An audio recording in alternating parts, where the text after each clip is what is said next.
Hey everyone, this is Divya and welcome to Rudji maths. So आज के इस लेक्चर में हम लोग सॉल्व करने वाले हैं बहुत सारे क्वेश्चंस जो कि किसके ऊपर बेस्ड हैं, कन्वर्जेंट सीक्वेंस के ऊपर बेस्ड हैं। ठीक है, और ये जो क्वेश्चंस हैं वो बहुत सारी यूनिवर्सिटी एग्ज़ाम्स में आ चुके हैं, आरयू के अंदर काफ़ी बार पूछे जा चुके हैं ये क्वेश्चंस। तो इसीलिए ये सभी क्वेश्चन जो हैं वो बहुत ही ज़्यादा इम्पॉर्टेंट है। तो ठीक है, बिना टाइम वेस्ट किए हम स्टार्ट करते हैं। सबसे पहला क्वेश्चन जो आपके पास में है वो क्या है, देखो।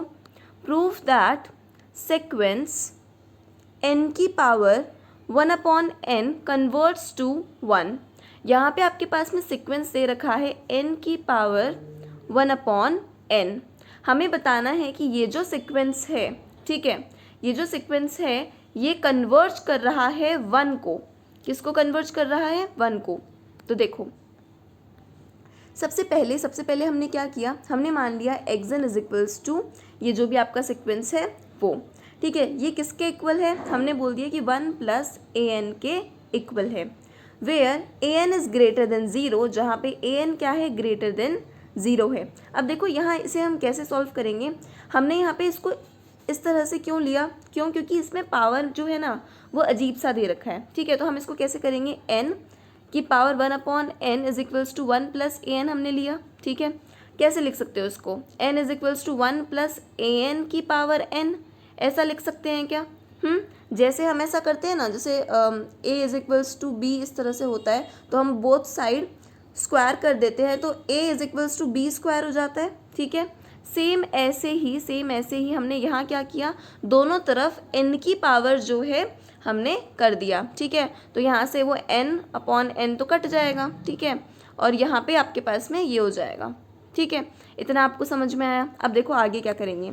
आगे हम क्या करेंगे, ये जो है ना 1 प्लस an की पावर n, इसको हम क्या करेंगे? एक्सपेंड करेंगे। ठीक है, तो एक्सपेंड करने पे हमें क्या मिलता है? देखो 1 प्लस, आपको पता है ना किस तरह से एक्सपेंड करते हैं हम, n इंटू ये वाला जो अपना एलिमेंट है वो। ठीक है, फिर सेम ऐसे ही प्लस n इंटू n-1/2 और इस एलिमेंट का स्क्वायर, इसी तरह से करते हैं एक्सपेंड। ठीक है, फिर सेम एज इट इज़ हम आगे चलते जाएंगे, n into n-1 into n-2/3 factorial. ठीक है, ये 2 फैक्टोरियल तो 2 ही होता है, इसलिए हमने 2 ही लिख दिया। और यहाँ पे जो भी आपके पास आएगा an का क्यूब। ठीक है, इस तरह से आगे हम चलते जाएंगे और कहाँ तक एंड होगा? an की पावर n तक। ठीक है, ये आपके पास में इस तरह से ये एक्सपेंड हो गया। आई बात समझ में? अब देखो, अब आपके पास में यहाँ पे क्या है कि n जो है, n यहाँ पे जो है वो क्या होगा? वो ग्रेटर देन होगा किससे? n ग्रेटर देन होगा n into n-1/2 an square से। ठीक है, यहाँ पे आपको साफ साफ दिख रहा है। देखो ये जो n होगा वो क्या होगा? ये n जो है वो इससे तो ग्रेटर देन होगा। ठीक है, for all n belongs to n। ठीक है, तो हमने यहाँ से क्या किया, इसको हम थोड़ा सा सॉल्व करेंगे। हम यहाँ पे क्या करेंगे, इन सारी वैल्यूज़ को हम इधर ले जाएंगे और an जो है ना आपके पास में, an किस तरह से बन जाएगा? देखो 2 इधर क्या, तो यह हो गया 2n। ठीक है, फिर अपॉन में यहाँ पे n चला गया और नीचे अपॉन में n-1 चला गया, तो वो n इंटू n-1 इस तरह से हो गया। ठीक है, और यहाँ पे क्या है? ये an है, तो मैंने यहाँ पे an स्क्वायर था ना, यहाँ पे मैंने रूट कर दिया, तो ये इस तरह से हो जाएगा। ये जो चीज़ है आपके पास में ये आ जाएगा। ठीक है, इतना आपके पास में आ गया for n is greater then 2। ठीक है, अब ये n तो क्या है वहाँ पे कट गया, तो आपके पास में कुछ इस तरह से बन गया। क्या बन गया कि an जो है वो लेस देन है 2/n-1 से। ठीक है, अब देखो, अब यहाँ पे हम क्या बोल सकते हैं, हम यहाँ से क्या बोल सकते हैं कि जो मॉड ऑफ an होगा, ठीक है, जो मॉड ऑफ an होगा वो भी लेस देन होगा इससे। ठीक है, और ये लेस देन हो जाएगा एप्सिलॉन से। ठीक है, मतलब कि आप ये सब यहाँ से क्या बोल सकते हो कि जो ये मॉड ऑफ an है वो क्या हो गया? लेस देन हो गया एप्सिलॉन। हमने इस चीज़ की हेल्प से और इस चीज़ की हेल्प से हमने क्या बोल दिया कि मॉड ऑफ an जो है वो लेस देन हो गया एप्सिलॉन। ठीक है, जहाँ पे आप क्या ले रहे हो कि ये जो आपके पास में है, ठीक है, n जो है, n किसके इक्वल आ जाएगा? ये जो वैल्यू है ना, इस वैल्यू से आप n निकाल लेंगे। कैसे निकालेंगे? दोनों तरफ आप स्क्वायर करें, दोनों तरफ स्क्वायर करेंगे तो आपको क्या मिलेगा? देखो 2/n-1 less than alpha epsilon square, ठीक है। तो ये आपके पास में आ जाएगा, ये नीचे गया तो 2 एप्सिलॉन स्क्वायर, ये हो गया यहाँ पे चला जाएगा n-1, ठीक है। इस 1 को आप इधर ले लो तो ये +1 इधर आ जाएगा, ठीक है, और ये बच गया n, ठीक है। तो ये इस तरह से आपके पास में आ गया, ठीक है। तो n की वैल्यू आपके पास में क्या आ गई कि n is greater then this, ठीक है। चलो अब देखो for epsilon greater then for epsilon greater than 0, जहाँ पे n0 जो है मतलब n जो है वो ग्रेटर देन दिस है, ठीक है, जो कि n को बिलोंग कर रही है, n को ही बिलोंग कर रहा है, सच दैट। तो हमारे पास में क्या डेफिनेशन बन रही है कि epsilon greater than 0, for epsilon greater than 0 आपके पास में ये आपके पास में ये है, ठीक है। ये जो n0 है जो कि इससे बड़ा है, ये नेचुरल नंबर को बिलोंग कर रहा है, ठीक है, such that mod of an is less than epsilon. अब देखो यह क्या है, for n is greater than n0, ठीक है। अब ये जो डेफिनेशन है ना, ये आपके पास में डेफिनेशन कैसे कन्वर्जेंट वाली डेफिनेशन में कैसे चेंज होगी, जब आप इस an की जगह पे आप क्या पुट करेंगे, ये an किसके इक्वल है, देखो ये an किसके इक्वल है, ये xn is equals to 1 + an था। इसका मतलब अगर xn is equals to 1 + an था तो an जो है वो किसके इक्वल हो गया, xn-1 के इक्वल हो गया, ठीक है। तो वहाँ से हम क्या लिख देंगे कि ये जो आपके पास में an है, ये जो आपके पास में an है, mod of an less than epsilon, तो इसको हम क्या लिख देंगे, an की जगह पे xn-1 लिख देंगे, मॉड ऑफ xn-1 ये लेस देन एप्सिलॉन हो गया। फॉर साथ में क्या क्या चल रहा है अपने, for n is greater than n0। तो ये जो डेफिनेशन है यहाँ से लेकर यहाँ तक की डेफिनेशन क्या बन गई आपके पास में कि limit n tends to infinite xn जो है वो आपको 1 को कन्वर्ज हो रहा है, ठीक है। तो इसका मतलब कि आपके पास में जो सीक्वेंस है ये 1 को कन्वर्ज हो रहा है, इसीलिए हमने xn को 1 + an के इक्वल लिया था, ताकि हम ये डेफिनेशन तक प्रूफ कर सके। फिर कुछ इस तरह से हमने 1 को कन्वर्ज करवाया है। आई क्या बात समझ में, क्योंकि हमें इसमें पूरा का पूरा प्रूफ करना था, ठीक है, इसीलिए हमने कुछ इस तरह से प्रूफ किया, ठीक है। अब देखो नेक्स्ट क्वेश्चन देखते हैं। Let a real sequence xn be defined by, आपके पास में सीक्वेंस कुछ इस तरह से डिफाइंड है, ठीक है, कि अगर n जो है वो इवन हुआ, मतलब सीक्वेंस क्या होगा, सीक्वेंस के एलिमेंट्स कुछ इस तरह से होंगे ना, x1 x2 x3 है ना, x4 एंड सो ऑन। तो इसमें ऐसा बोला है कि जब n जो है वो इवन होगा, मतलब n जब 2 है, n जब 4 है, ठीक है, ऐसे ही n जब 6 होगा, तब ये जो वैल्यूज़ आएंगी ना, ये जो वैल्यूज़ आएगी वो आएगी 0, ठीक है।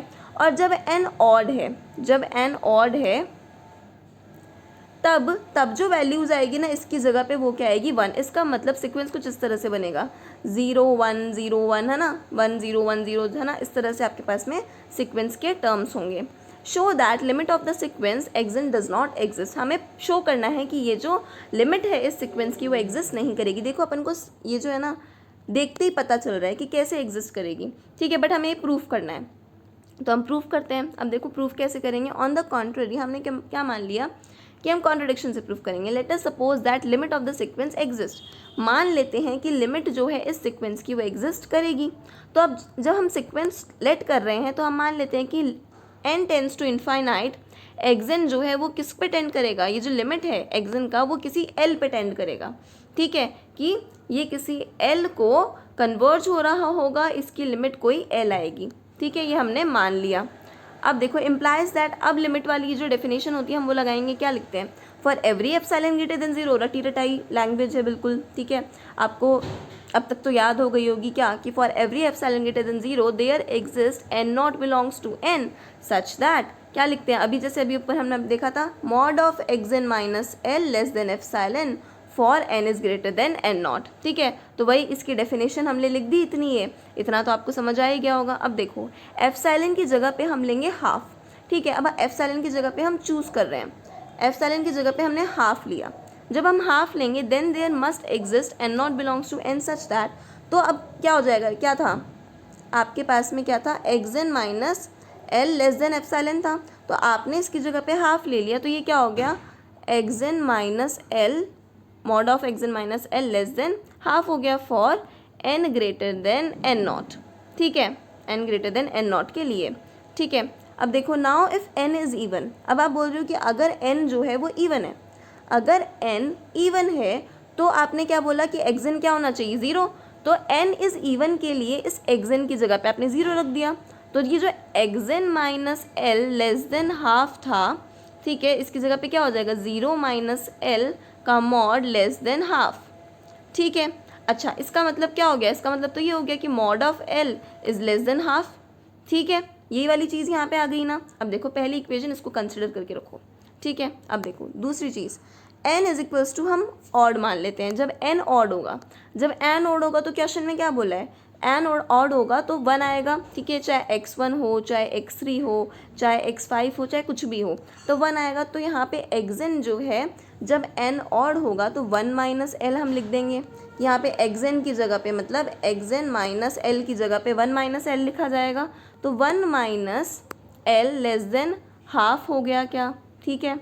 तो देखो अब यहाँ पे आप क्या बोल रहे हो कि मॉड ऑफ 1 माइनस एल जो है वो लेस देन हाफ हो गया, ठीक है।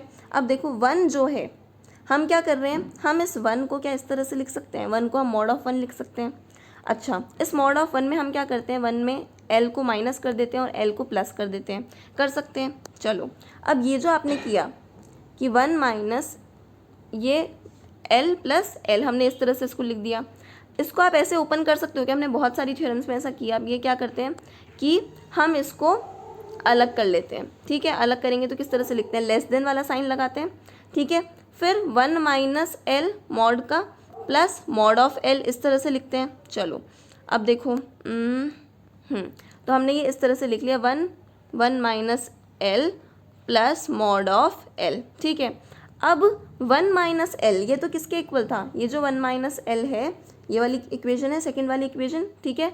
तो इसकी जगह पे आप क्या लिख देंगे, हाफ, ठीक है, लेस देन हाफ, ठीक है। सेम ऐसे ही जो मॉड ऑफ एल था वो भी तो लेस देन हाफ था, ठीक है। तो यहाँ पे ये आ गया। इसका मतलब हाफ प्लस हाफ क्या, 1।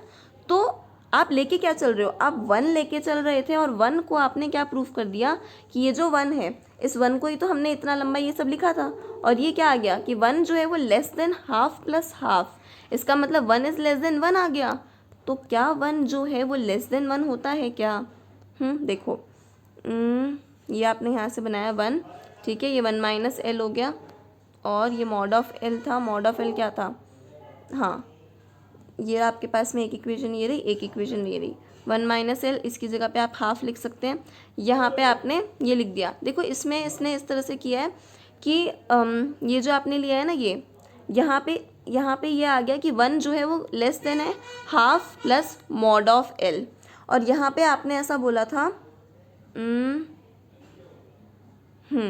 तो इसका मतलब ये क्या हो गया कि 1 is equals to half plus mod of l, ठीक है। तो यहाँ से आप क्या लिख सकते हो कि मॉड ऑफ एल है ना, तो ये आपके पास आ जाएगा कि मॉड ऑफ एल, ये लेस देन का साइन है, तो ये आ जाएगा 1 is greater then 1 minus half. इसका मतलब कि mod of L is greater than half, ठीक है। तो इसको थोड़ा सा सॉल्व करके इसने क्या किया, यहाँ पे मॉड ऑफ एल की जगह पे वैल्यू ना रखते हुए, है ना, सिर्फ मॉड ऑफ एल ही रखे रहने दिया, ठीक है। और 1 जो है वो लेस देन ये बता दिया। अब इस 1 को इधर ले जाते हुए, सॉरी हाफ को इधर ले जाते हुए 1 के पास में इसने बोल दिया कि जो मॉड ऑफ एल है वो क्या हो जाएगा, ग्रेटर देन हाफ हो जाएगा। तो एक तो ये वाली इक्वेशन इसने कंसिडर कर ली कि मॉड ऑफ एल जो है वो लेस देन हाफ बताया है, और एक ये वाली इक्वेशन की मॉड ऑफ एल जो है वो ग्रेटर देन हाफ बताया है, ठीक है। तो अब दोनों ही, क्या मॉड ऑफ एल हाफ से छोटा भी हो सकता है और हाफ से बड़ा भी हो सकता है, तो ये तो पॉसिबल नहीं है। इसका मतलब कि आपके पास में क्या हो गया कि हमने जो माना था वो कॉन्ट्रडिक्शन हो गया, ठीक है। Shows that this for n is greater than n not and this for n is greater than n not, ठीक है। तो ये दोनों ही चीज़ें एक साथ कैसे पॉसिबल है, ठीक है। तो इसीलिए हमारा जो अजप्शन था वो रॉन्ग हो गया और जो लिमिट है xn की वो यहाँ पे एग्जिस्ट नहीं कर रही है, ठीक है। और मैंने जैसे आपको बोला था कि हमने यहाँ पे अगर आप मॉड ऑफ एल की जगह पे 1 भी लिख देते, मतलब 1 लेस देन 1 हाफ, है ना, और प्लस यहाँ से भी अगर आप लिखना चाहें इसकी जगह पे हाफ, तो ये भी अगर आप लिखते हैं तो भी कोई प्रॉब्लम नहीं है, आप इस तरह से प्रूव कर सकते हैं। तो ये हो गया आपके पास में 1 is less than half, sorry 1 is less than 1, वो भी पॉसिबल नहीं है, ठीक है। ये वाली चीज़ भी पॉसिबल नहीं है, तो आप दोनों चीज़ों की तरफ से कर सकते हैं, ठीक है। तो ये क्वेश्चन आपका इस तरह से हो गया। अब नेक्स्ट देखो, प्रूफ दैट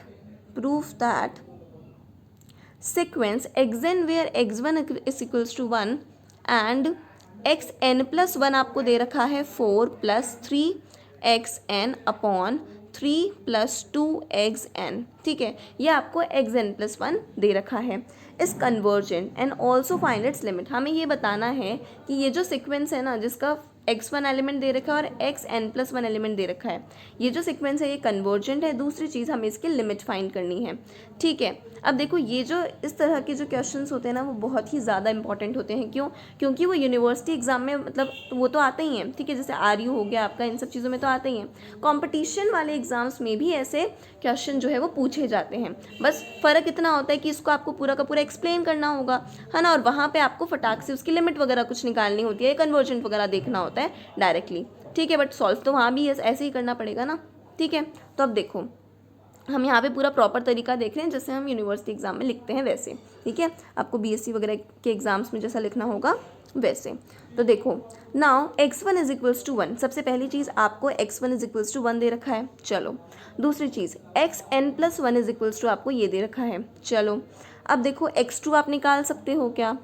यहाँ पे आप क्या करोगे, आपने लिया x2 इसकी जगह पे, ठीक है ना। आप क्या कर रहे हो, इस n की जगह पे ये जो आपके दे रखा है ना xn+1 3xn+4 अपॉन 2xn+3, तो आप क्या कर रहे हो, आप इस n की जगह पे क्या पुट कर रहे हो, n is equals to 1 put कर रहे हो। तो ये तो क्या हो जाएगा, x2 हो जाएगा, और यहाँ पे 3x1+4 अपॉन 2x1+3 हो जाएगा। तो आप क्या करो, इस x1 की जगह पे, x1 की वैल्यू क्या है 1, तो यहाँ पे x1 की जगह पे आप ये वैल्यू पुट कर दो, तो आपके पास में क्या आ जाएगा 3 × 1, है ना, और यहाँ पे 2 × 1, तो 3 × 1 मतलब 3 + 4 7, और यहाँ पे नीचे हो गया 5, तो आपके पास में वैल्यू आ जाएगी x2 इज इक्वल्स टू 7/5। आई क्या बात समझ में? तो आपने इस तरह से x2 की वैल्यू निकाल ली। सेम ऐसे ही हम x3 की वैल्यू निकालेंगे। x3 की वैल्यू में क्या करना है, n की जगह पे 2 पुट करना है। इसमें आप n की जगह पे 2 पुट करेंगे तो यहाँ पे x2 बन जाएगा, ठीक है। तो इस तरह से आप x3 की वैल्यू निकालेंगे, ठीक है। x3 की वैल्यू भी आपने निकाल ली। अब आप देखें कि 1 जो कि क्या है x1, मतलब x1, x2 और x3, ठीक है। x1 की वैल्यू तो क्या आ रही है 1, x2 की वैल्यू आ रही है 7/5, और x3 की वैल्यू आ रही है 41/29, ठीक है। अब 1 इज़ लेस देन 7/5 हो गया, ठीक है, और 7/5 जो है वो लेस देन हो गया 41/29 से, और ये पूरी की पूरी जो आपकी वैल्यू है ये किससे लेस देन है, 2 से। आई क्या बात समझ में, किससे छोटा है, 2 से, ठीक है। इसका मतलब कि ये 2 से बाउंड हो रहा है। आई बात समझ में, क्या हो रहा है, x1, x2, x3 ये जो है क्या हो रहा है, 2 से बाउंड हो रहा है नीचे से।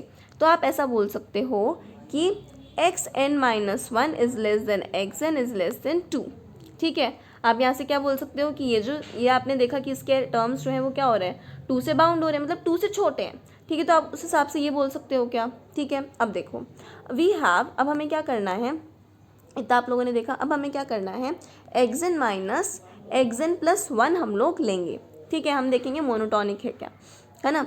अब हमने क्या लिया, xn-xn+1 हमने इस तरह से ले लिया, ये बात समझ में आई। xn की जगह पे इसकी वैल्यू रखी, ठीक है, और xn+1 की जगह पे इसकी वैल्यू रखी। हमने क्या किया है, xn+1 की जो वैल्यू दे रखी थी ना, देखो एज इट इज़ रख दी। xn के लिए हमने उस xn की जगह पे xn-1 लिख दिया। ये तो आपको समझ में आया क्या, ठीक है।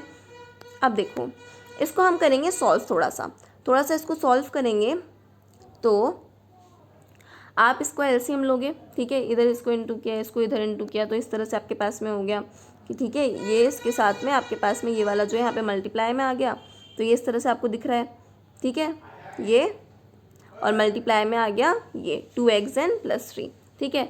सेम एज इट इज़ आपके पास में ये रहा, है ना, और मल्टीप्लिकेशन में क्या आ गया, 2xn-1+3, ये वाली वैल्यू, इतना समझ में आया। और नीचे क्या हो गया, ये दोनों वैल्यूज़ आ गई नीचे, ठीक है।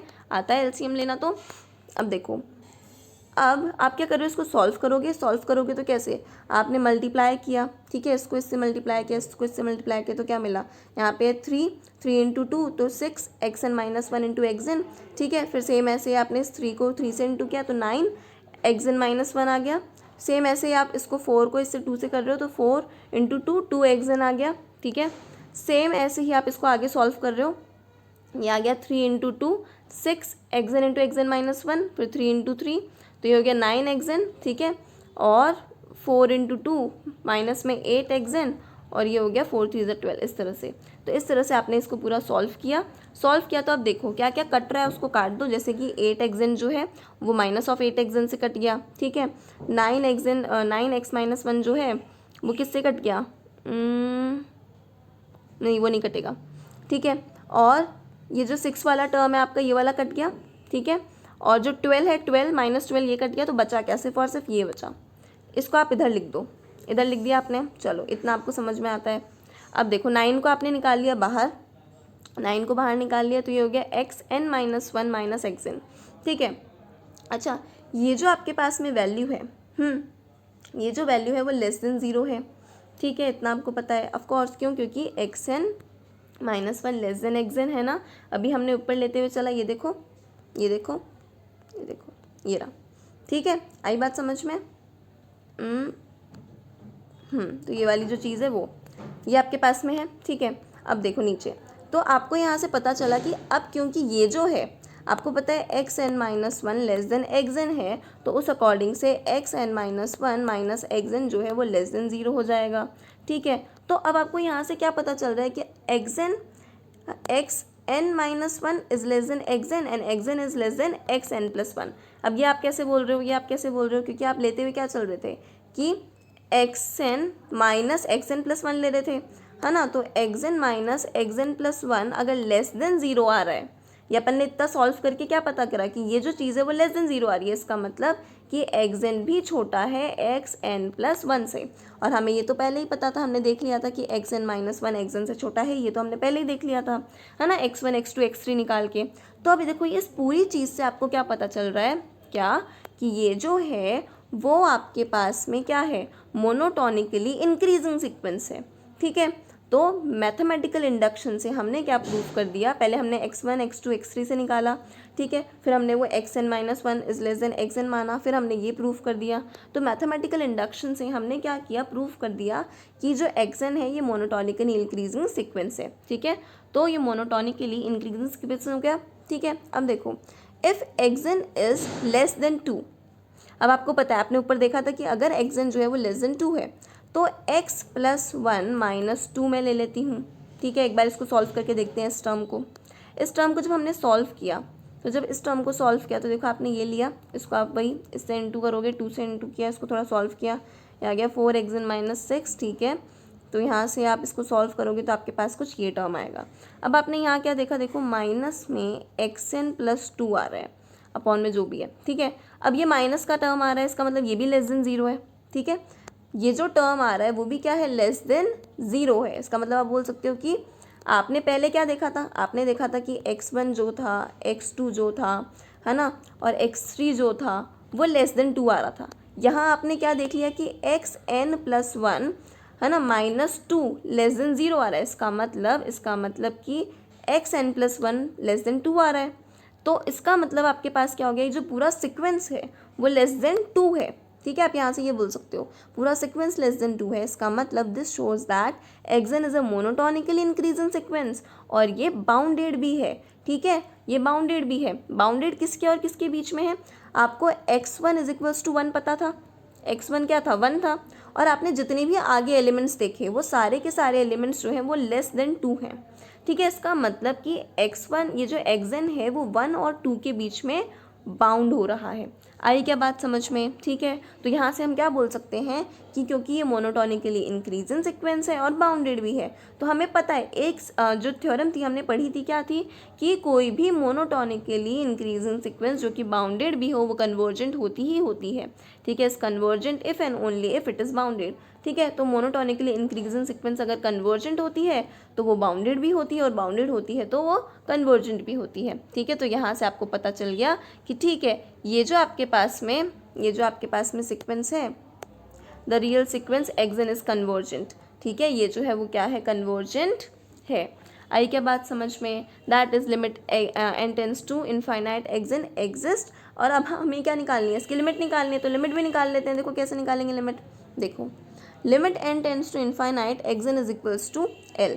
ठीक है, चलो हमने क्या किया, सीक्वेंस की लिमिट को l मान लिया, लिमिट को l मान लिया। ठीक है, अब हम क्या करेंगे, देखो ये इस तरह से करेंगे, limit n tends to infinite x n is equals to, देखो आप लिमिट लगा रहे हो n tends to infinite x n के ऊपर, वो किसके इक्वल होगा? अगर वो l के इक्वल होगा तो limit n tends to infinite, limit n tends to infinite x n plus 1, ये भी तो l के इक्वल होगा। तो यहाँ से आप ये चीज़ बोल सकते हो क्या? ठीक है, अब देखो आपने क्या किया, इस चीज़ की जगह पे एक्स एन प्लस 1 की जगह पे आपने जो भी आपके पास में क्वेश्चन में गिवन है ना वो वैल्यू रख दी।